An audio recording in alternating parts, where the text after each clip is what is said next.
മഹത്വം ഉണ്ടാകട്ടെ. നമുക്ക് ഇന്ന് വീണ്ടും ഈ മത്തായിയുടെ സുവിശേഷം 21-ാം അധ്യായത്തിൻ്റെ അവസാന വാക്യങ്ങൾ 33 മുതൽ 46 വരെയുള്ള വാക്യങ്ങൾ ആണ് നമ്മളിന്ന് ധ്യാനിക്കുന്നത്. നമ്മൾ ഇന്നലെ നമുക്ക് ചിന്തിച്ച കാര്യങ്ങൾ നമുക്കൊന്ന് റീകോൾ ചെയ്യാം. കർത്താവ് അവരോട് കർത്താവിനോട് അവർ എന്തധികാരം കൊണ്ട് ഇത് ചെയ്യുന്നു എന്ന് പറഞ്ഞ് മഹാപുരോഹിതന്മാരും മൂപ്പന്മാരും വന്ന് ചോദിക്കുകയും, എന്നാൽ കർത്താവ് ഒരു മറുചോദ്യം അവരോട് ചോദിച്ചു. യോഹന്നാന്റെ സ്നാനം എവിടെ നിന്ന് എന്ന് ചോദിച്ചപ്പോൾ ഞങ്ങൾക്ക് അറിഞ്ഞുകൂടാ എന്ന് അവർ പറഞ്ഞത് നിമിത്തം കർത്താവ് അവരോട് പറഞ്ഞ്, ഞാനും നിങ്ങളോട് എൻ്റെ അധികാരം എന്തുകൊണ്ടാണെന്ന് നിങ്ങളോട് പറയുന്നില്ല എന്ന് പറയുന്നത് നമ്മൾ ഇന്നലെ ചിന്തിക്കാനായിട്ട് ഇടയായിട്ട് തീർന്നു. എന്ന് മാത്രമല്ല, ദൈവരാജ്യത്തിൽ നിങ്ങളെക്കാളും മുമ്പേ ചുങ്കക്കാരും വേശ്യമാരും നിങ്ങൾക്ക് മുമ്പായി ദൈവരാജ്യത്തിൽ കടക്കുന്നു എന്ന് ഞാൻ സത്യമായിട്ട് നിങ്ങളോട് പറയുന്നു എന്ന് അവിടെ പ്രസ്താവിക്കുന്നതാണ് നമ്മൾ ഇന്നലെ കേൾക്കാനായിട്ട് ഇടയായത്. ചുങ്കക്കാരും വേശ്യമാരും അവനെ വിശ്വസിച്ചു. അത് കണ്ടിട്ടും നിങ്ങൾ അവനെ വിശ്വസിപ്പാൻ തക്കവണ്ണം പിന്നത്തേതിൽ അനുദപിച്ചില്ല. അപ്പോൾ അവരെ പാപികളായി മുദ്ര കുത്തപ്പെട്ട ഒരു കൂട്ടം ആൾക്കാർ കർത്താവിൽ വിശ്വസിച്ചു. അവരുടെ സ്നേഹിതൻ അവരുടെ കൂടെ ഭക്ഷണം കഴിച്ചു. ഇതൊക്കെ കർത്താവിനെ കുറിച്ച് പറഞ്ഞ ചില ദുരാരോപണങ്ങൾ ആണല്ലോ. എന്നാൽ അവരോട് കൂടെ കൂടുകയല്ല, മാനസാന്തരപ്പെട്ട ആ വ്യക്തികളോടാണ്, പാപികളാണെങ്കിലും തങ്ങൾ പാപികളാണെന്ന് സമ്മതിക്കുകയും മാനസാന്തരപ്പെടുകയും ചെയ്തവരോടാണ് കർത്താവ് കൂട്ടായ്മ പുലർത്തിയത്. എന്ന് മാത്രമല്ല, സുവിശേഷം കേൾക്കാൻ ഏറ്റവും കൂടുതൽ യോഗ്യരാരാണ്? യോഗ്യര് പാപികളാണ്. ഇതല്ലാതെ തങ്ങൾ തന്നെ നീതിമാന്മാരാണ് എന്ന് വിചാരിച്ച് നടക്കുന്ന ഒരാൾക്കാർ പിന്നെയും അവരെ ഒരു സ്റ്റെപ്പ് ഫർദർ അവരുടെ വിശുദ്ധി കൂട്ടാൻ എന്നുള്ള നിലയിലല്ല കർത്താവ് കാര്യങ്ങൾ പറഞ്ഞത്. എന്ന് വെച്ചാൽ കൂടുകയില്ല എന്നുള്ള അർത്ഥത്തിലല്ല. അവർക്ക് പാപിയാണെന്ന് അവർക്ക് സമ്മതിക്കാൻ കഴിയാത്തിടത്തോളം കർത്താവിനെ കൊണ്ട് അവർക്ക് ഒരു ശുശ്രൂഷയില്ല എന്നുള്ളത് നമുക്ക് കാണാം. ഗലാത്യർക്ക് എഴുതുന്ന ലേഖനം പൗലോസ്ലീഹ എഴുതുമ്പോഴും അതിന് 2-ാം അധ്യായം 20-ാം വാക്യത്തിൽ ഞാൻ ഇന്ന് ജീവിക്കുന്നത് ഞാനല്ല, ക്രിസ്തു അത്ര എന്നിൽ ജീവിക്കുന്നു എന്ന് പറയുന്ന സാഹചര്യത്തിൽ നമ്മൾ കാണുന്നത്, ഞാൻ ക്രിസ്തുവിന് വേണ്ടി ജീവിക്കേണ്ടതിന് ഞാൻ ന്യായപ്രമാണ സംബന്ധമായി മരിച്ചു എന്നും അദ്ദേഹം അവിടെ പ്രസ്താവിക്കുന്നത്, നമ്മൾ ക്രിസ്തുവിൽ ന്യായീകരണം അന്വേഷിക്കുകയിൽ നമ്മളും പാപികൾ എന്ന് വന്നു എന്ന് പറയുകയാണ്. അപ്പം ബേസിക്കലി നമ്മൾ വിശുദ്ധരാണ്, ജാതികളാണ് പാപികൾ എന്ന് പറഞ്ഞുകൊണ്ടിരുന്ന നമ്മൾ ക്രിസ്തുവിൽ നീതീകരണം അന്വേഷിച്ചപ്പം പാപികൾക്ക് മാത്രമേ ക്രിസ്തുവിൽ നീതീകരണം അന്വേഷിക്കാനായിട്ട് കഴിയത്തുള്ളൂ. അങ്ങനെ വന്നപ്പോൾ നമ്മളും പാപികൾ എന്ന് വന്നു. എന്നാൽ നമ്മൾ സ്വഭാവത്താൽ യഹൂദന്മാർ ആകുന്നു, ജാതികളിൽ നിന്നുള്ള പാപികളല്ല എങ്കിലും പാപത്തിനെല്ലാം ഒരേ സ്റ്റാൻഡേർഡ് ആണ് എന്നുള്ളത് ഗലാത്യർക്ക് എഴുതിയ ലേഖനത്തിലും എഫേസ്യർ എന്ന ലേഖനത്തിലും അതേ കാര്യം തന്നെ നമ്മൾ വായിക്കുകയും ആ വേർപാടിനെ നടിച്ചുവരെല്ലാം ഇടിച്ചു കളഞ്ഞ് ക്രിസ്തുവിൽ നമ്മളെ പുതുമനുഷ്യനാക്കി സൃഷ്ടിച്ചു എന്നുള്ളതും ദൈവത്തിൻ്റെ വചനത്തിൽ നമ്മൾ കാണുന്നതായിട്ടുള്ള കാര്യമാണ്. നമുക്കറിയാം, നമ്മൾ ഇന്നലെ ചിന്തിച്ചതുപോലെ തന്നെ കർത്താവ് ഒരിക്കൽ എന്തെങ്കിലും കാര്യങ്ങളെ പദ്ധതി ഇട്ടു എന്ന് വെച്ച് ദൈവിക പദ്ധതികളെല്ലാം മനുഷ്യനിൽ നിറവേറി എന്ന് നമുക്ക് പറയാനായിട്ട് കഴിയുന്നില്ല. അപ്പം നമ്മൾ സാധാരണഗതി ചോദിക്കും, ദൈവം ഒരു സോവറീനായിട്ടുള്ള ദൈവമല്ലേ? ദൈവം ഒരു പരമാധികാരമുള്ള ദൈവമല്ലേ? അപ്പോൾ ദൈവത്തിന് ഇങ്ങനെ ചെയ്യാനായിട്ട് കഴിയുമോ? ദൈവം അങ്ങനെ ചെയ്യുമോ? അല്ലെങ്കിൽ ദൈവം അങ്ങനെ പരാജയപ്പെട്ടു എന്ന് നമുക്ക് പറയാൻ കഴിയുമോ എന്നൊക്കെ സംശയം ചോദിക്കുന്ന ആൾക്കാരുണ്ട്. അതുകൊണ്ട് തന്നെ ദൈവത്തിന് പൂർണ്ണ മഹത്വം കിട്ടേണ്ടതിന് വേണ്ടി നമ്മളൊരു തെറ്റ് ചെയ്തിട്ട് ദൈവം നമ്മളെ ശിക്ഷിക്കുകയാണെങ്കിൽ, അല്ലെങ്കിൽ ദൈവം നമ്മളെ ന്യായവിധിയിലേക്ക് കൊണ്ടുവരികയാണെങ്കിൽ അത് നമ്മൾ ചെയ്ത തെറ്റുകൊണ്ടൊന്നും അല്ല. ദൈവം നമ്മളെ തല്ലാനായിട്ട് നേരത്തെ അങ്ങ് തീരുമാനിച്ചത് കൊണ്ട് നമ്മൾ തെറ്റ് ചെയ്തു പോയേ ഉള്ളൂ എന്ന് പറയണം. കാരണം ആ തല്ലുന്നതിന് പോലുള്ള കാരണം പോലും ദൈവം തീരുമാനിച്ചിട്ടാണ് തല്ലുന്നത്, അല്ലാതെ നമ്മൾ കാണിച്ച കുരുത്തക്കേട് കൊണ്ടല്ല എന്ന് സ്ഥാപിക്കാനായിട്ട് പരിശ്രമിക്കുകയും ദൈവത്തിൻ്റെ സ്വഭാവത്തെയും ദൈവികമായിട്ടുള്ള നമുക്കറിയാവുന്ന പരിജ്ഞാനത്തെയും വികലമായി ചിത്രീകരിക്കാനായിട്ട് ആഗ്രഹിക്കുന്നവരുണ്ട് എന്നുള്ളത് നമുക്കറിയാം. കാരണം എനിക്കിപ്പോൾ നമുക്ക് തന്നെ ഭവനത്തിൽ അറിയാമല്ലോ, എത്രയോ ലോകപ്രകാരമുള്ള എക്സാമ്പിൾസും അപ്പനും മകനും തമ്മിലുള്ള ബന്ധം, കുടിയാന്മാരും യജമാനും തമ്മിലുള്ള ബന്ധം, ദാസന്മാരും യജമാനും തമ്മിലുള്ള ബന്ധം, ഇതൊക്കെ ദൈവവചനത്തിൽ ദൈവത്തോടുള്ള നമ്മുടെ ബന്ധത്തെ ചിത്രീകരിക്കാൻ വേണ്ടി ഉപയോഗിച്ചിട്ടുണ്ട് എന്ന് നമുക്കറിയാം. എന്നാൽ അതിലൊന്നും ഇല്ലാത്തതുപോലെ തന്നെ ഒരു വ്യക്തി ചെയ്ത തെറ്റുകൊണ്ടോ ഒരു വ്യക്തിക്ക് ചെയ്ത അപാകത കൊണ്ടോ അല്ല അങ്ങനെ സംഭവിക്കുന്നത്. മറിച്ച് ദൈവം അവനെ നേരത്തെ അങ്ങനെ ആയി തീരാനായിട്ട് അങ്ങ് തീരുമാനിച്ചതാണ്. അതുകൊണ്ട് അവൻ അങ്ങനെ ചെയ്തേ ഉള്ളൂ എന്ന് പറയുമ്പോൾ അത് നിശ്ചയമായിട്ടും ദൈവത്തെ ഒരു കാരണം കൂടാതെ ഒരു വ്യക്തിയെ വെറുക്കുകയും കാരണം കൂടാതെ ഒരു വ്യക്തിയെ പകയ്ക്കുകയും കാരണം കൂടാതെ ഒരു വ്യക്തിയെ അല്ലെങ്കിൽ ഈ ശിക്ഷാവിധിക്ക് പാത്രമാക്കുകയും ചെയ്യുന്ന ഒരു ദൈവത്തെക്കുറിച്ചാണ് അറിഞ്ഞോ അറിയാതെയോ അങ്ങനെയുള്ളവർ പറയുന്നത്.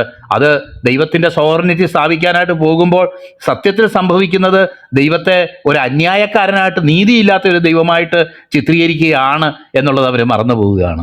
അപ്പം അതുകൊണ്ടാണ് നമ്മൾ പറയുന്നത് ദൈവത്തിൻ്റെ സോവറിനിറ്റി മാത്രമല്ല നമ്മൾ മനസ്സിലാക്കേണ്ടത്, ദൈവത്തിൻ്റെ നീതി, ദൈവത്തിൻ്റെ സ്നേഹം, ദൈവത്തിൻ്റെ അനേക സദ്ഗുണങ്ങൾ, ഇവയെക്കുറിച്ചൊക്കെ നമ്മൾ മനസ്സിലാക്കുമ്പോഴാണ് യഥാർത്ഥമായി ദൈവത്തെക്കുറിച്ചുള്ള ഒരു വചനത്തിൽ വെളിപ്പെടുത്തപ്പെട്ട നിലയിലൊരു കാഴ്ചപ്പാട്. കാരണം ദൈവത്തെ മനസ്സിലാക്കാനും ദൈവത്തെ പഠിക്കാനുമൊന്നും ഒരു മനുഷ്യൻ്റെ ബുദ്ധിയിലും കഴിയത്തില്ല എന്നുള്ള കാര്യം അറിയാം. എന്നാൽ വചനത്തിൽ വെളിപ്പെടുത്തപ്പെട്ടിരിക്കുന്ന ദോഷികളായ നിങ്ങളുടെ മക്കൾക്ക്, അല്ലെങ്കിൽ നിങ്ങൾ പിതാക്കന്മാരാണല്ലോ, നിങ്ങളിങ്ങനെ ചെയ്യുമോ, നിങ്ങൾ അവന് അപ്പം ചോദിച്ചാൽ കല്ല് കൊടുക്കുമോ, പാമ്പിനെ കൊടുക്കുമോ എന്നൊക്കെ ചോദിക്കുമ്പോൾ മനുഷ്യർക്ക് ഇത്ര നല്ല നിലയിൽ കാര്യങ്ങളെ ചെയ്യാൻ കഴിയുന്നെങ്കിൽ സ്വർഗീയ പിതാവ് എത്രയധികം നന്നായി ചെയ്യും എന്നുള്ളൊരു നിലയിലാണ് ദൈവവചനത്തിൽ പറയപ്പെട്ടിരിക്കുന്നത് എന്ന് നമുക്ക് മനസ്സിലാക്കാം.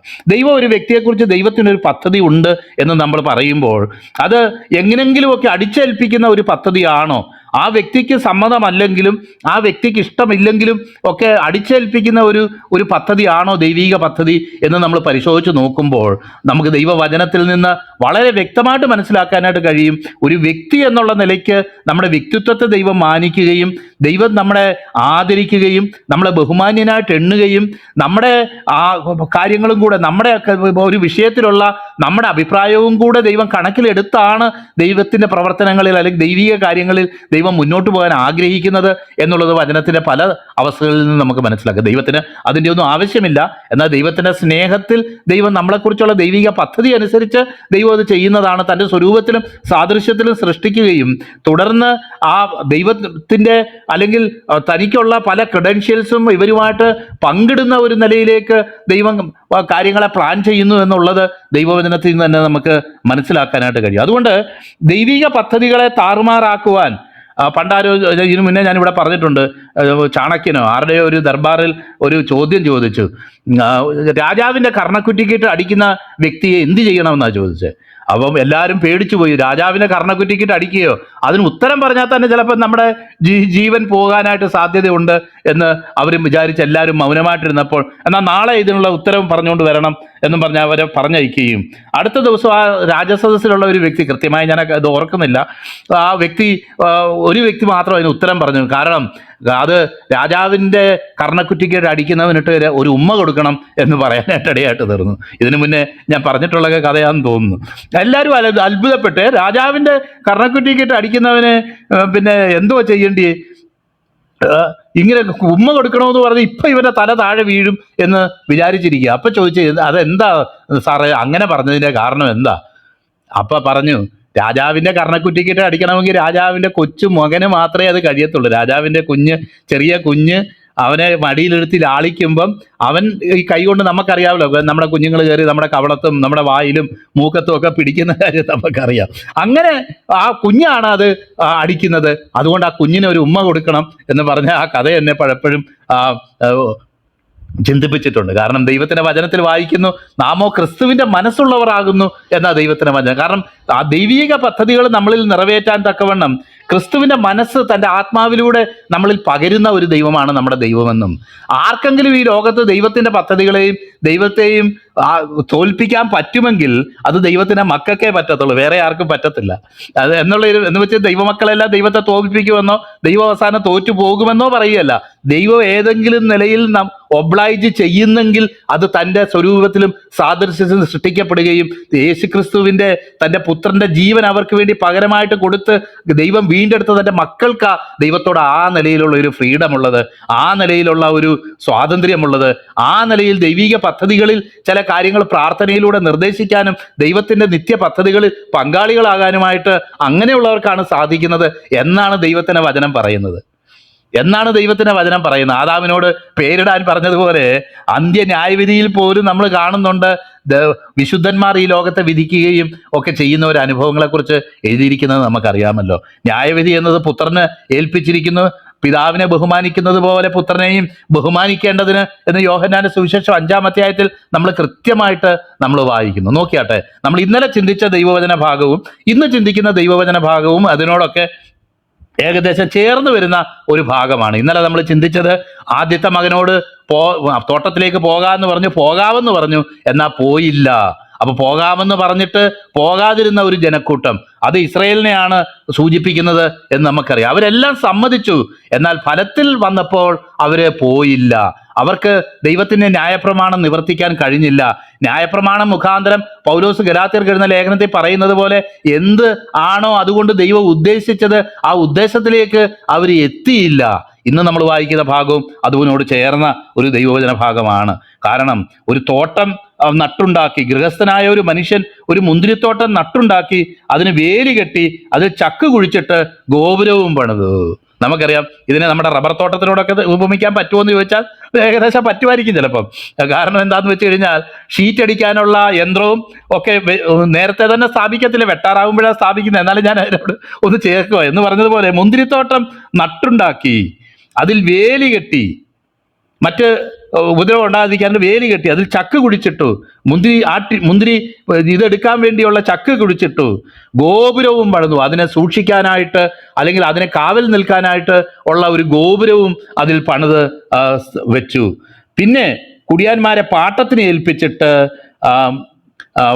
പരദേശത്തേക്ക് പോയി. നമുക്കറിയാമല്ലോ, ഈ നട്ടുണ്ടാക്കുന്നത് തന്നെ കഷ്ടപ്പെട്ട ഒരു പരിപാടിയാണ്. അതിന് വേണ്ട അറേഞ്ച്മെന്റ് എല്ലാം ചെയ്യുന്ന ഒരു പരിപാടിയാണ്. ഞാൻ കഴിഞ്ഞ ദിവസം എൻ്റെ ഒരു സുഹൃത്ത്, ഇവിടെ ഒരു ബസ് ഓണർ ഇവിടെ ഉണ്ട്, വളരെ ക്ലോസ് ആയിട്ടുള്ളൊരു സുഹൃത്താണ്. അപ്പോൾ അദ്ദേഹത്തോട് ചോദിച്ചു, എൻ്റെ സുഹൃത്തെ, നിങ്ങൾ എങ്ങനെയാ കാര്യങ്ങളൊക്കെ പോകുന്നത്?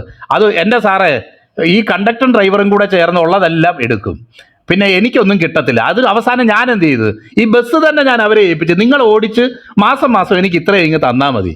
അതുകൊണ്ട് എനിക്കിപ്പം ഒരു മിനിമം ഒരു മാസം ഇത്ര രൂപ കിട്ടുന്നുണ്ട്. ഇല്ലെങ്കിൽ ആ പണ്ട് കാലത്താണെങ്കിൽ അതും കിട്ടത്തില്ല. കാരണം ഇവർ കഴിവിൻ്റെ പരമാവധി അധ്വാനിക്കുകയും കഴിവിൻ്റെ പരമാവധി യാത്രക്കാരെ ഇതിൽ കയറ്റുകയും അതിന് ശേഷം ഈ പറഞ്ഞ എമൗണ്ട് കൊടുത്തിട്ട് അവർക്ക് നല്ലൊരു ലാഭം ഉണ്ടാകത്തക്കവണ്ണമുള്ള ഒരു നിലവാരത്തിൽ അവർ പണിയെടുക്കാൻ തുടങ്ങി. അതുകൊണ്ട് ഏകദേശം കുഴപ്പമില്ലാതെ പോകുന്നു. ഇന്നത്തെ കാലത്ത് പലരും ചെയ്യുന്ന ഒരു കാര്യം അതാണ്. നമ്മൾ പല കടകളിലൊക്കെ ചെല്ലുമ്പം, ബാറ്റാടെ കടയിൽ ചെല്ലുമ്പോൾ അവിടെ ഔട്ട്സോഴ്സിങ് ചെയ്തിട്ടാണ് ഇത് ചെയ്യുന്നത്. മറ്റ് ചില കമ്പനികൾ ഇലക്ട്രോണിക് ഉപകരണങ്ങളെ കുറിച്ചൊക്കെ കേൾക്കുമ്പോൾ നമ്മൾ വിചാരിക്കും ഇതിവിടെ ഉണ്ടാക്കിയതാണ്. നോക്കുമ്പോൾ തൈവാനിലും ചൈനയിലും ഒക്കെ ഉണ്ടാക്കിയ കാര്യങ്ങളാണ്. മരുന്ന് പോലും ഇപ്പം പല മരുന്നുകളും വരുന്നത് ചൈനയിൽ നിന്നും ഇതുപോലുള്ള രാജ്യത്തു നിന്നുമാണ്. കാരണം നമുക്കറിയാമല്ലോ, അവിടെയൊക്കെ അത് മാനുഫാക്ചറിങ് കോസ്റ്റ് വളരെ കുറവാണ്. ഇവിടെ അതേ സാധനം ഉണ്ടാക്കാൻ ശ്രമിച്ചാൽ അതിൻ്റെ ഇരട്ടി പോയിട്ട് 4 ഇരട്ടി ചിലവാക്കിയാൽ പോലും ഇവിടെ ഉണ്ടാക്കാൻ കഴിയത്തില്ല. അപ്പം ഇങ്ങനെ പാട്ടത്തിന് ഏൽപ്പിക്കുക, ഓരോരോ പണികൾ പാട്ടത്തിന് ഏൽപ്പിച്ച് കൊടുക്കുക, അവർക്ക് തന്നെ ഉള്ള ചില സംഗതികൾ മെയിൻറ്റെയിൻ ചെയ്യാനായിട്ട് മറ്റുള്ളവരെ ഏൽപ്പിച്ച് കൊടുക്കുക. അല്ലെങ്കിൽ ഇതിൽ കഴിവിൻ്റെ പരമാവധി ചെയ്താലും ഈ കുടിയാന്മാരുടെ സ്വഭാവം കണ്ടില്ലേ, ഇവര് എന്തെങ്കിലും ഒരു നയാ പൈസ ഈ യജമാനന് കൊടുക്കുമെന്ന് വിചാരിക്കുന്നുണ്ടോ? ഇല്ല, അവർ കൊടുക്കാൻ ആഗ്രഹിക്കുന്നില്ല. കാരണം നമുക്കറിയാം, പ്രത്യേകിച്ച് മലയാളികളുടെ ഒരു സ്വഭാവം, അവര് ഒരു തോട്ടത്തിലോ ഒരു ഇൻഡസ്ട്രിയിലോ വല്ല വർക്കേഴ്സായിട്ട് ചേർന്ന് കഴിഞ്ഞാൽ അവർ ആദ്യം ആലോചിക്കുന്നത് ഇതിൻ്റെ മുതലാളിക്ക് ഇതുകൊണ്ട് എന്നാ ലാഭം ഉണ്ടാകും, എനിക്ക് 1000 രൂപയേ തരുന്നുള്ളൂ, എന്നാൽ അയാൾ ഒരു ദിവസം 1 ലക്ഷം രൂപ ഇതുകൊണ്ട് ലാഭം ഉണ്ടാക്കുന്നുണ്ട്, അങ്ങനെ അങ്ങ് വിട്ടാൽ പറ്റുമോ എന്നുള്ളത് അവർ ആദ്യം ചിന്തിക്കുന്നത്. അതുകൊണ്ട് ഈ മലയാളികളെ പലയിടത്തും കയറ്റാൻ പറ്റാത്ത പാർട്ടികളാണെന്നുള്ളത് എനിക്ക് മാത്രമല്ല, നിങ്ങൾക്ക് ഇവിടെ ഇരിക്കുന്ന പലർക്കും അറിയാം. കാരണം ആദ്യം അവിടെ എന്തെങ്കിലും അഭിപ്രായ വ്യത്യാസമോ കുഴപ്പമോ ഉണ്ടാക്കുന്നെങ്കിൽ ഈ മലയാളികളെ ഉണ്ടാക്കത്തുള്ളൂ. കാരണം അവരിൽ ഇങ്ങനെ ഈ മുതലാളി ഇത്രയും ലാഭം എടുക്കുന്നു, ഞങ്ങൾക്ക് വെറും 1000 രൂപ തരുന്നു, അത് സമ്മതിക്കത്തില്ല, അസമത്വമാണ് എന്നൊക്കെയുള്ള ആ ഇൻഡിഗ്നേഷൻ, ആ ഒരു ധാർമ്മിക രോഷം അവരുടെ ഞരമ്പുകളിൽ പൊങ്ങുന്നത് വളരെ എളുപ്പമാണ്. എന്ന് പറഞ്ഞതുപോലുള്ള ഒരു കൂട്ടം കുടിയാന്മാരാണ് ഇവിടെയും നമ്മൾ കാണുന്നത്. അവര് പാട്ടത്തിന് ഏൽപ്പിച്ചു പോയെങ്കിലും അവർ അതിൻ്റെ ഫലം കൊടുക്കാനായിട്ട് ആഗ്രഹിക്കുന്നില്ല. അവർ വിചാരിക്കുന്നത് എന്നാന്ന് വെച്ച് കഴിഞ്ഞാൽ, നമ്മളല്ലേ അധ്വാനിക്കുന്നത്, നമ്മളല്ലേ ഈ മുന്തിരി തോട്ടത്തിന് ഇത്രയും ഫലകരമായിട്ടുള്ള ഒരു അനുഭവം ഉണ്ടാക്കുന്നത്, നമ്മൾ ഇങ്ങനെ കൊടുത്തു കഴിഞ്ഞാൽ എങ്ങനെയാണ് അത് ശരിയാവുന്നത് എന്ന് ചിന്തിക്കുന്ന ഒരു കൂട്ടം ആൾക്കാരായിരിക്കാം. എന്നാൽ ഇത് നട്ടുണ്ടാക്കിയത്, സ്ഥലത്തിൻ്റെ വില, നട്ടുണ്ടാക്കിയ അധ്വാനം, അതിനെ ഗോപുരം കെട്ടിയത്, ചക്കിട്ടത്, ഇതിൻ്റെ അതിൻ്റെ എല്ലാ അറേഞ്ച്മെൻറ്റുകളും ചെയ്ത വ്യക്തിയാണ് അതിൻ്റെ അടിസ്ഥാനപരമായി ഈ കാര്യങ്ങൾ ഉത്തരവാദി എന്നും അദ്ദേഹമാണ് അതിലൊരു ലാഭം എടുക്കാനായിട്ട്, ലാഭത്തിൻ്റെ ഒരു പങ്കെടുക്കാൻ അദ്ദേഹം സർവ്വതാ യോഗ്യനാണെന്നൊന്നും ചിന്തിക്കുന്നില്ല. എങ്ങനെയെങ്കിലും അങ്ങേർക്ക് കൊടുക്കാനുള്ളതും കൂടെ ഇങ്ങ് പിടിച്ചു വെക്കാൻ പറ്റിയാൽ, എന്തെങ്കിലുമൊക്കെ കാരണം പറഞ്ഞ് പിടിച്ചെടുക്കാൻ പറ്റിയാൽ അത് വലിയൊരു മിടുക്കായിരിക്കുമെന്ന് വിചാരിക്കുന്ന കുടിയാന്മാരെയാണ് നമുക്കിവിടെ കാണാനായിട്ട് കഴിയുന്നത്. മുമ്പത്തെ അധികം കുടിയാന്മാരുടെ അടുക്കൽ ഓരോരുത്തരെയായിട്ട് അയച്ചു എന്നുള്ളത് നമ്മൾ കാണുക. അപ്പോൾ ദൈവദാസൻ ഓൾറെഡി പറഞ്ഞല്ലോ, പ്രവാചകന്മാരെയാണ് ഉദ്ദേശിക്കുന്നതെന്നും ഓരോരോ പ്രവാചകന്മാർ ചെന്ന് ഫലകാലം സമീപിച്ചപ്പോൾ തനിക്കുള്ള അനുഭവം വാങ്ങേണ്ടതിന് അവൻ കുടിയാന്മാരുടെ അടുക്കൽ അയച്ചു. ഈ ഈ ഭാഗത്തു നിന്ന് നമ്മൾ ഒരു കാര്യം നമ്മൾക്ക് ചിന്തിക്കാൻ ദൈവദാസൻ ഓൾറെഡി പറഞ്ഞതാണ്. അതിനെ ഞാൻ എൻ്റെതായ ഒരു നിലയിൽ ഞാൻ പറയുന്നെന്ന് മാത്രമേ ഉള്ളൂ. ആശയം ഒന്ന് തന്നെയാണ്. എന്താണ് കർത്താവ് പ്രതീക്ഷിച്ച ഫലം? കർത്താവ് ഈ മുന്തിരിത്തോട്ടം എന്ന് പറയുന്നത് ഇസ്രായേൽ മക്കളെക്കുറിച്ചാണ് പറയുന്നതെന്നും അവരിൽ നിന്ന് അവരെ ഇങ്ങനെ പ്രൊട്ടക്റ്റ് ചെയ്യുകയും അവരെ ഇങ്ങനെ പ്രത്യേക ഒരു ജാതിയായി തിരഞ്ഞെടുക്കുകയും അവർക്ക് ന്യായപ്രമാണം കൊടുക്കുകയും ദൈവികമായിട്ടുള്ള അനുഗ്രഹങ്ങളും ദൈവികമായിട്ടുള്ള നിർദ്ദേശങ്ങളും ഒക്കെ നൽകുകയും അവർക്ക് രക്ഷിക്കുകയും ശിക്ഷിക്കുകയും ഒക്കെ ചെയ്ത് അവരെ നടത്തിയത് കൊണ്ട് ദൈവം ആഗ്രഹിച്ച കാര്യം എന്തായിരുന്നു അവരിൽ നിന്ന് ആഗ്രഹിച്ച ഫലം എന്ന് നമ്മൾ ചിന്തിക്കുമ്പോൾ അത് ദൈവദാസൻ ഓൾറെഡി പറഞ്ഞു. അവർ സാക്ഷികളായി ദൈവത്തിൻ്റെ ഈ നന്മയ്ക്കും ദൈവത്തിൻ്റെ ഈ ശ്രേഷ്ഠതയ്ക്കും സാക്ഷ്യം വഹിക്കാൻ തക്കവണ്ണം ഉള്ള ഒരു ജനമായിട്ട് തീരാനും ദൈവത്തിൻ്റെ നന്മയെ അത് അനേകർ അറിയാനും തക്കവണ്ണം ഇടയായി തീരേണ്ടതിന് പ്രത്യേകിച്ച് ദൈവത്തിൻ്റെ സുവിശേഷം, ദൈവത്തിൻ്റെ സ്നേഹത്തെക്കുറിച്ച്, ദൈവത്തിൻ്റെ രക്ഷയെക്കുറിച്ച്, സൗജന്യമായ രക്ഷയെക്കുറിച്ച് സകല ലോകവും അറിയണം എന്നുള്ളതാണ് ദൈവം ഇവരെ തിരഞ്ഞെടുത്തതുകൊണ്ട് ഉള്ള ഉദ്ദേശം. അപ്പം രഹസ്യമായിട്ട് പോയി ചോദിക്കുക, അബ്രഹാമിനോട് ചോദിക്കുക, അല്ലെങ്കിൽ ഈ പറഞ്ഞ തിരഞ്ഞെടുക്കപ്പെട്ടു എന്ന് പറയപ്പെടുന്ന ദാവീദിനോടോ മറ്റുള്ളവരോടോ ഒക്കെ പോയി ചോദിക്കുക, എൻ്റെ സാറ് എത്ര കഷ്ടപ്പെട്ടിട്ടാ സാർ ഇങ്ങനെ ഈ കൃപയിൽ നിൽക്കുന്നത്, ഇതിൻ്റെ രഹസ്യം എന്താ സാറേ എന്ന് ചോദിച്ചു കഴിഞ്ഞാൽ അവർക്ക് എന്താ പറയാനുള്ളത്? അവർ പറയും, ഞങ്ങളിങ്ങനെ കണ്ണിലെണ്ണ ഒഴിച്ച് ഞങ്ങൾ ഈ പ്രമാണത്തിൽ നിന്ന് തെറ്റിപ്പോകുമോ എന്നിങ്ങനെ പേടിച്ച് ഉപവസിച്ച് പ്രാർത്ഥിച്ച് കട്ടിയായിട്ട് നിന്ന് വെള്ളം കുടിക്കാതെ കഷ്ടപ്പെട്ട് ഇങ്ങനെ നേടിയെടുത്തതാ പ്രിയപ്പെട്ടവര് ഈ വിശുദ്ധിയും വേർപാടും, അതുകൊണ്ടാണ് ഞങ്ങൾ ദൈവം അനുഗ്രഹിച്ചിരിക്കുന്നത് എന്ന് പറയുമോ? അതോ ഞങ്ങൾ ഈ സംഗതി ഇങ്ങനെയൊക്കെ പ്രമാണം അനുസരിക്കാനൊക്കെ പറഞ്ഞെങ്കിലും ഞങ്ങളെ കൊണ്ടത് അനുസരിക്കാൻ സാധിച്ചില്ല പ്രിയപ്പെട്ടവരെ, എന്നാൽ ഈ കരുണയുള്ള ദൈവം എൻ്റെ കാൽ വഴുതുന്നു എന്ന് പറഞ്ഞപ്പോൾ കർത്താവേ നിന്റെ ദയ എന്നെ താങ്ങി എന്ന് സങ്കീർത്തനത്തിൽ ദാവീദ് പറയുന്നത് പോലെ അതായിരുന്നു തങ്ങളുടെ അനുഭവമെന്നും ഇത് ഞങ്ങൾ ഒന്നും ചെയ്തിട്ടല്ല, എൻ ജീവിതാരംഭം വിശ്വാസ കാൽച്ചുവടിൽ അത്രേ, ഞാൻ ഒന്നും ചെയ്തിട്ടില്ല, ഒന്നും പ്രവർത്തിച്ചിട്ടല്ല, എൻ്റെ ശ്രേഷ്ഠത കൊണ്ടല്ല, എന്നാൽ ഇതാ അങ്ങനെയൊക്കെ കണ്ടീഷൻ തന്നെങ്കിലും ആ കണ്ടീഷനെയൊക്കെ ഓവർലുക്ക് ചെയ്ത് കൃപയാൽ നീതീകരിക്കുന്ന ഒരു ദൈവത്തെയാണ് ഞങ്ങൾ കണ്ടെത്തിയത്, ആ ദൈവത്തെയാണ് ഞങ്ങൾ അനുഭവിച്ചറിഞ്ഞത് എന്നുള്ള സാക്ഷ്യം, ദൈവത്തിൻ്റെ ദയയെക്കുറിച്ചുള്ള സാക്ഷ്യം, അവൻ നല്ലവനാണെന്ന് ഉള്ള ഒരു സാക്ഷ്യം, അവൻ്റെ സ്നേഹത്തെക്കുറിച്ചും അവൻ്റെ കരുതലിനെക്കുറിച്ചും ഇതുപോലെ അനേക കർത്താക്കന്മാർ ഞങ്ങളെ വാണിട്ടുണ്ട്, അനേക വ്യക്തികൾ ഞങ്ങളെ ഭരിച്ചിട്ടുണ്ട്. എന്നാൽ നിന്നെപ്പോലൊരു ദൈവം ഞങ്ങളെ നടത്തിയിട്ടില്ല, ഞങ്ങളെ ഭരിച്ചിട്ടില്ല, ഞങ്ങൾക്ക് ദൈവമായിരുന്നിട്ടില്ല എന്ന് പറയത്തക്കവണ്ണം നിങ്ങളുടെ കുന്തം കൊണ്ടോ നിങ്ങളുടെ വാളുകൊണ്ടോ അല്ല നിങ്ങൾ ഈ കനാൻ പിടിച്ചത്. നിങ്ങൾക്ക് അവകാശമില്ലാത്ത മുന്തിരിത്തോട്ടങ്ങളും നിങ്ങൾക്ക് അവകാശമില്ലാത്ത ഒലിവ് വൃക്ഷങ്ങളും അതൊക്കെ നിങ്ങൾക്ക് ഞാൻ നൽകി എന്ന് നമ്മൾ മോശെ ഇതിൽ നമ്മൾ ആവർത്തന പുസ്തകത്തിലോ സംഖ്യാപുസ്തകത്തിലാണെന്ന് തോന്നുന്നു അവിടെ വായിക്കുന്നത് പോലെ നമ്മൾ നട്ടിട്ടില്ലാത്തതും നമ്മൾ അധ്വാനിക്കാത്തതുമായ ഒരനുഭവത്തിലേക്ക് അവൻ്റെ കൃപ കൊണ്ട് മാത്രം എന്ന് പറയാനായിട്ട് സാധിക്കുന്ന ഒരു നിലയിലേക്ക് ആണ് ദൈവം കാര്യങ്ങൾ. ഈ ദൈവം ഈ വ്യക്തികളെക്കുറിച്ച് ആഗ്രഹിക്കുന്ന കാര്യം പഴയ നിയമത്തിലും പുതിയ നിയമത്തിലും പത്രോസ്ലിഹ പറയുന്നത് പോലെ അവൻ തൻ്റെ അന്ധകാരത്തിൽ നിന്ന് അത്ഭുത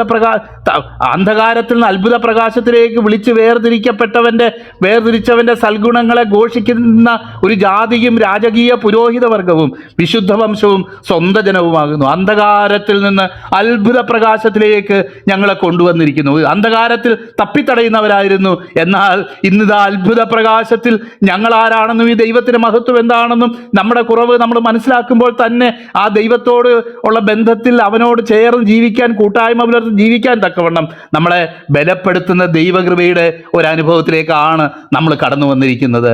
പ്രിയപ്പെട്ടവരെ, നമ്മളെക്കുറിച്ച് അന്നും പഴയ നിയമകാലത്തും പുതിയ നിയമകാലത്തും ദൈവം ആഗ്രഹിക്കുന്ന ഒരു കാര്യം ഈ അന്ധകാരത്തിൽ നിന്ന് അത്ഭുത പ്രകാശത്തിലേക്ക് വിളിച്ചു വരുത്തിയവൻ്റെ സൽഗുണങ്ങളെ ഘോഷിക്കണമെന്നും, ഈ ദൈവത്തിൽ വിശ്വസിച്ചപ്പം തൊട്ട് എനിക്ക് ജീവിതത്തിൽ പ്രശ്നങ്ങളാണ്, ഒരു ഇതുമില്ല, എന്തിനാണ് ഞാനിത് വിശ്വസിച്ചത് എന്ന് പറയുന്ന ഒരു ലെവലിലല്ല, മറിച്ച് ഈ ദൈവത്തിൽ ഞാൻ അറിഞ്ഞപ്പോൾ, ഈ ദൈവത്തെ വിശ്വസിച്ചപ്പോൾ മുതൽ എൻ്റെ ജീവിതത്തിൽ അനുഗ്രഹങ്ങളാണ്, എൻ്റെ ജീവിതത്തിൽ നന്മയാണ്, എൻ്റെ ജീവിതത്തിൽ ശ്രേഷ്ഠതയാണ്. ഇതുപോലെ അതിക്രമങ്ങളെയും പാപങ്ങളെയും ക്ഷമിക്കുകയും അത് നമ്മളിൽ നിന്ന് മായ്ച്ചു കളയുകയും ചെയ്യുന്ന ഒരു ദൈവം വേറെയില്ല.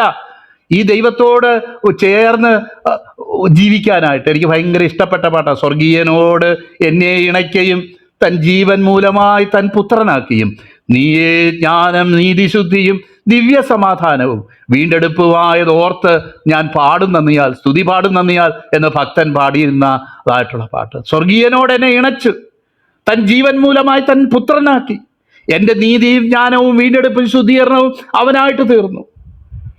ആ വീണ്ടെടുപ്പിനെ ഓർത്ത് ഞാൻ പ്രിയപ്പെട്ടവരെ, ഈ നിലയിലുള്ള ദൈവത്തിൻ്റെ ദയയെക്കുറിച്ചും ദൈവത്തിൻ്റെ നന്മയെക്കുറിച്ചും ഈ യജമാനൻ്റെ ശ്രേഷ്ഠതയെക്കുറിച്ചും ഈ യജമാനൻ്റെ ലവിങ് കൈൻഡ്നെസ്സിനെ കുറിച്ചും അത് വാതോരാതെ പറയുന്നവരായി, അതിന് സാക്ഷ്യം വഹിക്കുന്നവരായി, അതിൻ്റെ പ്രദർശനമായിട്ട് ഓരോ വ്യക്തിയും തീരണമെന്നുള്ളതായിരുന്നു ദൈവത്തിൻ്റെ ഉദ്ദേശവും ദൈവം ആഗ്രഹിച്ച ഫലവും.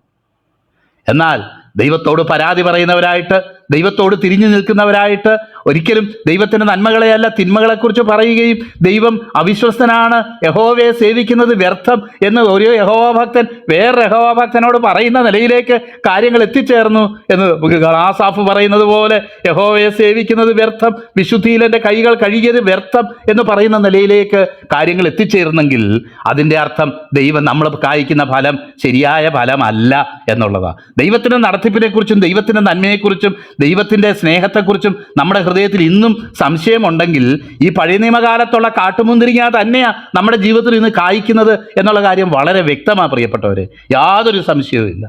ഈ കാട്ടുമുന്തിരിങ്ങ തന്നെയാണ് കായ്ക്കുന്നത്.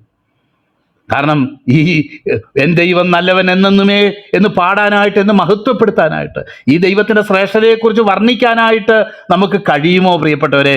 ദൈവം ആഗ്രഹിക്കുന്ന നല്ല ഫലം അതാ. എന്നാൽ നമ്മളിവിടെ കാണാം, എത്രയും അതിൻ്റെ ഫലം കിട്ടേണ്ടതിന് വേണ്ടി അയച്ചു. ഒരുവനെ കല്ലെറിഞ്ഞു, ദാസന്മാരെ പിടിച്ചു, ഒരുവനെ തല്ലി, ഒരുവനെ കല്ലെറിഞ്ഞു, മുമ്പിലത്തേതിലും അധികം ദാസന്മാരെ അയച്ചു, അവരോടും അങ്ങനെ തന്നെ ചെയ്തു. ഒടുവിൽ തൻ്റെ പുത്രനെ അയച്ചു, അവനെ ശങ്കിക്കുമെന്ന് വിചാരിച്ചു. എന്നാൽ വരുവീൻ, നാം അവനെ കൊന്ന് അവൻ്റെ അവകാശം കൈവശമാക്കുക എന്ന് തമ്മിൽ പറഞ്ഞു. പിന്നെ പിടിച്ച് തോട്ടത്തിൽ നിന്ന് പുറത്താക്കി കൊന്നുകളഞ്ഞു. ആകയാൽ മുന്തിരിത്തോട്ടത്തിൻ്റെ ഉടയവൻ അവൻ വരുമ്പോൾ കുടിയാന്മാരോട് എന്ത് ചെയ്യും? എനിക്ക് അവിടെ ഒരു വാക്ക് വളരെ എന്നെ ചിന്തിപ്പിച്ചു. വല്ലാത്തവരെ നിഗ്രഹിച്ചിട്ട് തക്ക സമയത്ത്, പ്രിയപ്പെട്ടവരെ, ഈ ഫലം കായ്ക്കേണ്ടത് എപ്പോഴാണ്, എങ്ങനെയാ, അതിനവിടെ ഒരു പ്രത്യേക വാക്ക് കൊടുത്തിട്ടുണ്ട്. തക്ക സമയത്ത്. എപ്പോഴെങ്കിലും എങ്ങനെങ്കിലും 2 ഫലം കായ്ച്ചു എന്നുള്ള നിലയിലല്ല കർത്താവ് നമ്മളിൽ നിന്ന് ആഗ്രഹിക്കുന്നത്. തക്ക സമയത്ത് ഫലം കായ്ക്കാനാണ് ദൈവം നമ്മളെക്കുറിച്ച് ആഗ്രഹിക്കുന്നത്. അത് നമ്മളെപ്പോഴും ഓർത്തിരിക്കേണ്ടതായിട്ടുള്ള ഒരു കാര്യമാണ്. ഈ തക്ക സമയത്ത് ഫലം കായ്ക്കുന്നില്ല പലരും. നമുക്കറിയാം, ഇസ്രായേൽ മക്കളോട് തന്നെ പറഞ്ഞു, നിങ്ങൾക്ക് വേണ്ടി അതാ ആ കനാൻ ദേശമൊക്കെ റെഡിയാക്കി വെച്ചിരിക്കുന്നു, അതുകൊണ്ട് നിങ്ങൾ പോയി അത് ഒറ്റുനോക്കണം. ഒറ്റുനോക്കിയതിന് ശേഷം കാര്യങ്ങളൊക്കെ പറഞ്ഞു കഴിഞ്ഞ് ഒറ്റുനോക്കിയിട്ട് തിരിച്ചു വരുന്ന വ്യക്തികൾ ഒരു രാത്രി മുഴുവനും ഇരുന്ന് കരഞ്ഞു എന്നാണ് വായിക്കുക. പലവട്ടം ഞാനിവിടെ പറഞ്ഞിട്ടുണ്ട്. പ്രാർത്ഥിക്കാനായിട്ട് ഒരു രാത്രി എഴുന്നേറ്റിരിക്കത്തില്ല, എന്നാൽ അവിശ്വാസത്താൽ കരയാൻ വേണ്ടി ഒരു രാത്രി മുഴുവൻ അവരിരുന്ന് കരഞ്ഞു എന്നാണ് വായിക്കുന്നത്. അപ്പോൾ നിങ്ങൾ ഈ കാണിച്ച ഈ അവിശ്വാസത്തിന്, പ്രിയപ്പെട്ടവരെ, പഴയ നിയമത്തിലാകട്ടെ പുതിയ നിയമം, അവിശ്വാസം ദൈവത്തെ വേദനിപ്പിക്കുന്ന ഒരു കാര്യം തന്നെയാണ്. എന്താ അവിശ്വാസം? നമ്മൾ ഈ പറയുന്നത് പോലെ അവിശ്വാസം എന്ന് പറയുമ്പം അതൊരിക്കലും എനിക്കത് കിട്ടും എന്നിങ്ങനെ വിശ്വസിക്കുന്നതല്ല. ദൈവത്തിൻ്റെ നന്മയെക്കുറിച്ചുള്ള ഒരു അറിവാണ് പ്രിയപ്പെട്ടവരെ ഈ വിശ്വാസം. എന്നെ വിളിച്ച സ്വർഗീയ പിതാവ് തന്നുയിരെ പാപികൾക്കായി തന്നവനാ, നീ ഇനിയും തള്ളിയിടുമോ എന്നുള്ളതാ വിശ്വാസം. ആ ചോദ്യം നമ്മുടെ ഹൃദയത്തിൽ ഉയരുകയും, എൻ്റെ കർത്താവ് എന്നെ ഇതുവരെ കൊണ്ടുവന്ന ഈ ദൈവത്തിന് ഞാൻ ആവശ്യപ്പെട്ടിട്ട് പോലും അല്ല ദൈവം പല കാര്യങ്ങളും എൻ്റെ ജീവിതത്തിൽ നൽകി തന്നത്, ചെയ്തു തന്നത്, ആത്മീയമായിട്ട് എന്നെ നിലനിർത്തിയത്.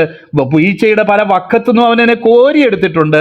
ചേറ്റിൽ നിന്ന് അവനെ കോരിയെടുത്ത ദൈവമാണ് എൻ്റെ ദൈവത്തിന്. ഇത്രയും നാളത്തെ നടത്തി പോർത്ത് എൻ മനമേ യഹോവയെ വാഴ്ത്തി എൻ്റെ സർവാന്തരംഗവുമേ അവൻ്റെ വിശുദ്ധ നാമത്തെ വാഴ്ത്തുക എന്ന് പറയുന്ന പോലെ അവൻ്റെ ഉപകാരങ്ങളൊന്നും മറക്കരുത് എന്ന് പറയുന്നത് തിരിഞ്ഞു നോക്കി കഴിയുമ്പം ഒരു കാര്യം മനസ്സിലാകും, ഈ ദൈവത്തിന് എൻ്റെ ജീവിതം കൊണ്ടൊരു ഉദ്ദേശമുണ്ട്. പ്രിയപ്പെട്ടവരെ, നമ്മളിന്ന് പകൽക്കാലം തളർന്നിരിക്കുവാണോ? തിരിഞ്ഞു നോക്കി ധൈര്യപ്പെടാൻ ഒരേ ഒരു വഴിയേ ഉള്ളൂ. ഇന്ന് വരെ അവൻ നടത്തിയ വഴികളെ ഓർത്ത് നന്ദിയോടൊന്ന് സ്തോത്രം ചെയ്താട്ടെ. ഇന്നത്തെ പ്രശ്നം അതിനോടുള്ള വെളിച്ചത്തിൽ പരിഹരിക്കപ്പെടും പ്രിയപ്പെട്ടവരെ. അതിനെ ആ വിശ്വാസം എന്ന് പറയുന്നത്. അല്ലാതെ നമ്മുടെ മനസ്സിനെ ഒരു പോസിറ്റീവ് മെന്റൽ ആറ്റിറ്റ്യൂഡാക്കി നടക്കും ഇങ്ങനെ ചാണ്ടി ചെയ്തുകൊണ്ട് നടക്കുന്നതിനെ അല്ല വിശ്വാസം എന്ന് പറയുന്നത്. എന്നെ വിളിച്ച എന്നെ സ്വർഗീയ പിതാവിനെ കുറിച്ച്, എന്നെ സ്നേഹിക്കുന്ന സ്നേഹിക്കുകയും തൻ്റെ സ്വന്തം പുത്രന്റെ ജീവൻ എനിക്ക് വേണ്ടി നൽകുകയും ചെയ്ത ആ പിതാവിനെ കുറിച്ചുള്ള പരിജ്ഞാനത്തിന്റെ ഒരു കിരണം, ഒരു ആ പരിജ്ഞാനമാണ് പ്രിയപ്പെട്ടവരെ ഈ വിശ്വാസം എന്ന് പറയുന്നത്. ഈ ദൈവത്തെയും ദൈവത്തിന്റെ നന്മയെയും കുറിച്ച് അറിയാതെ ഒരിക്കലും ഒരു വ്യക്തിക്ക് വിശ്വസിക്കാൻ കഴിയത്തില്ല പ്രിയപ്പെട്ടവര്. ഈ ദൈവത്തെ അറിയുന്നതായി ഈ വിശ്വാസം.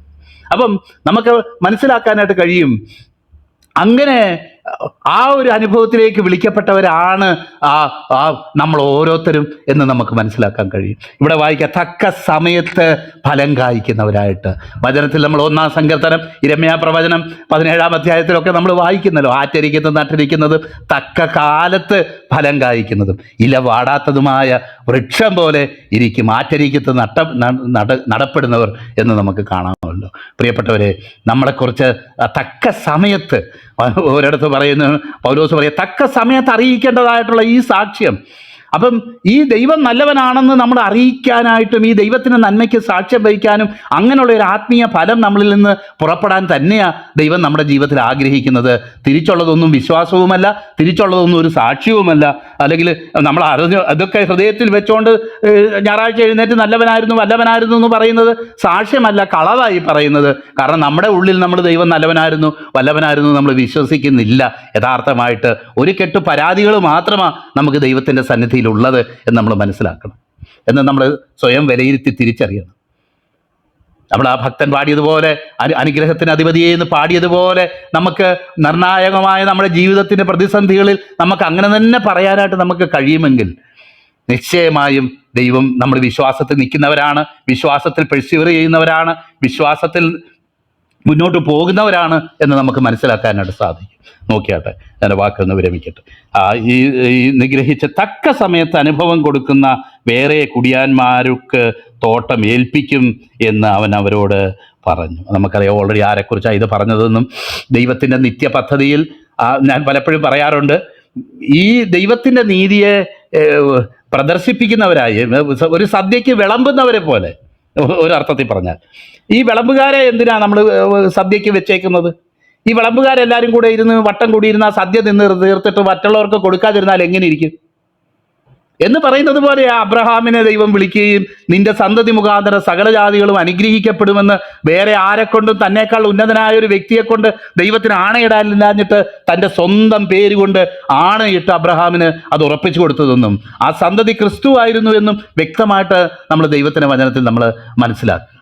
അപ്പം നമുക്കറിയാം ഈ അങ്ങനെ ഏൽപ്പിച്ചതിൻ്റെ ഉദ്ദേശം ഭൂമിയുടെ അറ്റം വരെയും അവൻ്റെ നാമം അറിയാനും ആ ഭൂമിയുടെ അറ്റത്ത് നിന്ന് ദൈവത്തിൻ്റെ ആ ദൈവിക പരിജ്ഞാനം നിറഞ്ഞ് അനേകർ ക്രിസ്തുവിൽ ഭാഗഭാക്കായി ദൈവത്തിൻ്റെ രക്ഷയിൽ ഭാഗഭാക്കായി തീരാൻ തന്നെയാണ് കർത്താവ് ചെയ്തത് എന്ന് നമുക്ക് മനസ്സിലാക്കാനായിട്ട് സാധിക്കും.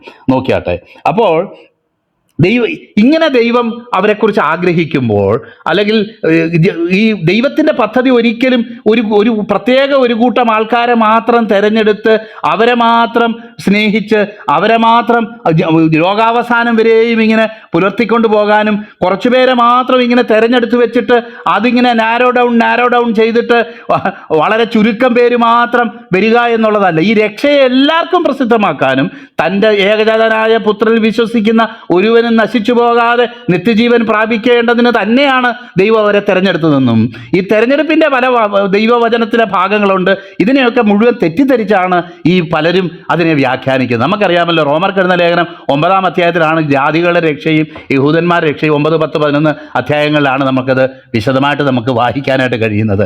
അവിടെ ദൈവം ഈ ജാതികളെ തിരഞ്ഞെടുത്തതിൻ്റെ കാരണം എന്താണ്, അല്ലെങ്കിൽ എന്തുകൊണ്ട് യഹൂദന്മാർക്ക് വിശ്വാസത്തിൽ എത്തിച്ചേരാൻ കഴിഞ്ഞില്ല, അതിൻ്റെ കാരണം അവിടെ വിവരിക്കുന്നത് നമുക്കറിയാം. അബ്രഹാമിൽ ജനിക്കുന്ന എല്ലാവരും വാഗ്ദത്ത സന്തതികളോ ഇസ്രായേലിൽ ജനിക്കുന്നവരെല്ലാവരും വാഗ്ദത്തത്തിന് അവകാശികളോ ആകുകയില്ല എന്ന് പറയാൻ വേണ്ടിയിട്ടുള്ള ഭാഗങ്ങളാണ് തുടർന്ന് സംസാരിക്കുന്നത് എന്ന് നമുക്കറിയാം. അത് ജഡപ്രകാരമുള്ള ഒരു കാര്യമല്ല, ആത്മാവിൽ ദൈവത്തെ അന്വേഷിക്കുകയും വിശ്വാസത്താൽ അന്വേഷിക്കുകയും ചെയ്യുന്നതാണ് ദൈവമാകെ. വിശ്വാസം എന്ന് പറയുന്നത് ദൈവം നമ്മളിൽ നിന്ന് പ്രതീക്ഷിക്കുന്ന ഒരു കാര്യമാണ്. ഈ ദൈവത്തോടു കൂടെ അനേക നാളുകൾ നടന്നിട്ട് ഈ ദൈവത്തെ കണ്ടിട്ട് ദൈവത്തിൻ്റെ ശബ്ദം കേട്ടിട്ട് ദൈവികമായിട്ടുള്ള പ്രബോധനങ്ങൾ കേട്ടിട്ട് ദൈവത്തിൻ്റെ ദാസന്മാരുടെ ദൈവവചന പ്രസംഗം കേട്ടിട്ട് അത് വിശ്വാസമാണോ അവിശ്വാസമാണോ നമ്മളിൽ ഉണ്ടാക്കുന്നത്? എന്തിനാണ് ഈ പ്രസംഗം കേൾക്കുന്നത്? ഈ പ്രസംഗം കേൾക്കുന്നത് കൊണ്ട് ദൈവത്തോട് അടുക്കുകയാണോ, അതോ കേവലം ഒരു ഉപചാരത്തിന് വേണ്ടി മാത്രം പ്രസംഗം കേൾക്കുകയാണോ? പ്രിയപ്പെട്ടവരെ, വിശ്വാസം അവരിൽ നിന്ന് കാണാനായിട്ട് ഈ ദൈവം നല്ലവൻ എന്ന് ഉള്ള ഏറ്റുപറച്ചിലിൽ ആ ഒരു അടിമ തങ്ങളെ തന്നെ തൻ്റെ കാത് തുളച്ച യജമാനന് അടിമയായിട്ട് സമർപ്പിക്കുന്നത് പോലെ ഉള്ള ഒരു സമർപ്പണമാണ് ഇസ്രായേൽ മക്കളിൽ നിന്നും ദൈവം ആഗ്രഹിച്ചത്, നമ്മിൽ നിന്നും ദൈവം ആഗ്രഹിക്കുന്നത്. അതാണ് വിശ്വാസം. അല്ലാതെ വിശ്വാസം എന്ന് പറയുമ്പോൾ നമ്മുടെ കുറച്ച് വിശ്വാസ പ്രമാണം ഏറ്റു പറയുന്നില്ല. പിതാവായ ദൈവത്തിൽ വിശ്വസിക്കുന്നു, പുത്രനിൽ വിശ്വസിക്കുന്നു എന്ന് പറഞ്ഞ് ആ വിശ്വാസ പ്രമാണം അല്ല ഉദ്ദേശിക്കുന്നത്. അവൻ്റെ ഗുഡ്നെസ്സിലുള്ള വിശ്വാസം, അവൻ്റെ ശ്രേഷ്ഠതയിലുള്ള വിശ്വാസം, അവന് നമ്മളെക്കുറിച്ചുള്ള ആത്യന്തികമായ ദൈവിക പദ്ധതിയിലുള്ള വിശ്വാസം, എൻ്റെ ദൈവം എനിക്ക് നന്മയല്ലാതെ തിന്മയൊന്നും ചെയ്യുകയില്ല എന്നുള്ള അടിയുറച്ച വിശ്വാസമായി വിശ്വാസം എന്ന് പറയുന്നതുകൊണ്ട് ഉദ്ദേശിക്കുന്നത്. അല്ലാതെ ദൈവം ചിലരെ നശിപ്പിച്ച് കളയാനും ചിലരെ ഇതാക്കി കളയാനുമായിട്ട് വിളിച്ചു, അതുകൊണ്ട് എന്നെ നശിപ്പിക്കാനാണോ എന്നെ നേരെയാക്കാനാണോ വിളിച്ചതെന്ന് എനിക്ക് അറിയത്തില്ല എന്നുള്ള സന്ദേഹത്തിൽ മുന്നോട്ട് പോകുന്നതിനെ അല്ല വിശ്വാസം എന്ന് പറയുന്നത്. നമ്മളിത് ജീവിതത്തിൽ ഉണ്ടായ തിന്മകളെല്ലാം ദൈവത്തിൻ്റെ മീതെ അസ്ക്രൈബ് ചെയ്ത് വെച്ചിട്ട് ദൈവത്തിൻ്റെ മേൽ അത് കുറ്റാരോപണം നടത്തിയിട്ട് ദൈവമാണ് ഇതെല്ലാം എന്നെ കൊണ്ട് ചെയ്യിച്ചതെന്ന് പറയുന്നതല്ല വിശ്വാസം. നമ്മുടെ ജീവിതത്തിലെ ഏറ്റവും മോശപ്പെട്ട സാഹചര്യങ്ങളിൽ നിന്നും നന്മയിലേക്ക് നടത്താനും മാനസാന്തരത്തെ നടത്താനും ദൈവത്തിന് കഴിയും. എന്നാൽ നമ്മുടെ ജീവിതത്തിൽ സംഭവിക്കുന്ന തിന്മകളുടെയൊക്കെ ഉത്തരവാദി നമ്മൾ തന്നെയാണ്. അത് ദൈവം നമ്മളെ കൊണ്ട് ചെയ്യിക്കുന്നതല്ല. ചെയ്യിക്കുന്നു എന്ന് ചിലർ ഇൻഡയറക്റ്റ് ആയിട്ടെങ്കിലും അവകാശപ്പെടുന്നുണ്ടെങ്കിൽ അവർ ഇന്ന് വിഡ്ഢികളുടെ ലോകത്ത് ജീവിക്കുക. ദൈവവചനത്തിൻ്റെ സന്ദേശം എന്താണെന്ന് അവരറിഞ്ഞിട്ടില്ല എന്നുള്ളത് നമുക്ക് മനസ്സിലാക്കാൻ കഴിയും. പ്രിയപ്പെട്ടവരെ, 38 നോക്കിയാട്ടെ. തുടർന്നുള്ള ഭാഗങ്ങൾ ബിജോ ബ്രദർ വിശദീകരിക്കും. മൂലക്കല്ലിനെ കുറിച്ച് നമ്മൾ 118 സങ്കീർത്തനത്തിൽ വായിക്കുന്നു. ഇത് യഹോവയുണ്ടാക്കിയ ദിവസം ഇന്ന് സന്തോഷിച്ച് നാം ആനന്ദിക്കുക എന്ന് പറയുന്ന ഭാഗം നമുക്കറിയാമല്ലോ. വീട് പറഞ്ഞവർ തള്ളിക്കളഞ്ഞ മൂലക്കല്ല്. പത്രോസ്ലിയുടെ ലേഖനം 2-ാം അധ്യായം വായിക്കുമ്പോൾ വ്യക്തമായിട്ട് ഈ മൂലക്കല്ല് എന്താണെന്നും ആരാണെന്നും ആ മൂലക്കല്ലിൻ്റെ അടുക്കൽ വന്നിട്ട് നാമും ജീവനുകൾ എന്ന പോലെ ദൈവത്തിന് യേശുക്രിസ്തു മുഖാന്തരം ആത്മീയ യാഗം കഴിക്കാൻ തക്കവണ്ണമുള്ള വിശുദ്ധ പുരോഹിത വർഗമാകേണ്ടതിന് പണിയപ്പെടുന്നു എന്നുള്ള ഭാഗവും നമ്മൾ മറന്നുപോയിട്ടില്ലല്ലോ. പ്രിയപ്പെട്ടവരെ, ദൈവം നമ്മൾ ഈ ദിവസങ്ങൾ അനുഗ്രഹിക്കട്ടെ. ദൈവം ആഗ്രഹിക്കുന്ന വിശ്വാസത്തിൻ്റെതായിട്ടുള്ള സൽഫലങ്ങൾ, വിളിച്ചവനെക്കുറിച്ചുള്ള സൽഗുണങ്ങളെക്കുറിച്ച് ഘോഷിക്കാനും അവനെക്കുറിച്ച് പറയാൻ 1000 വാക്കുകൾ പോരാ, നാവുകൾ പോരാ എന്ന് പറയത്തക്കവണ്ണം നമ്മുടെ ഹൃദയം നന്ദിയാൽ നിറയട്ടെ. നന്ദിയുള്ള ഒരു ഹൃദയത്തിനേക്കാളും കൂടുതൽ ദൈവം വേറൊന്നും നമ്മളിൽ നിന്ന് പ്രതീക്ഷിക്കുന്നില്ല. പ്രിയപ്പെട്ടവരെ, ഈ ദിവസങ്ങളിൽ കർത്താവിനെ സഹായിക്കട്ടെ എന്ന് പ്രാർത്ഥിച്ചുകൊണ്ട് ഞാൻ എൻ്റെ വാക്കുകൾ വിരമിക്കുന്നു.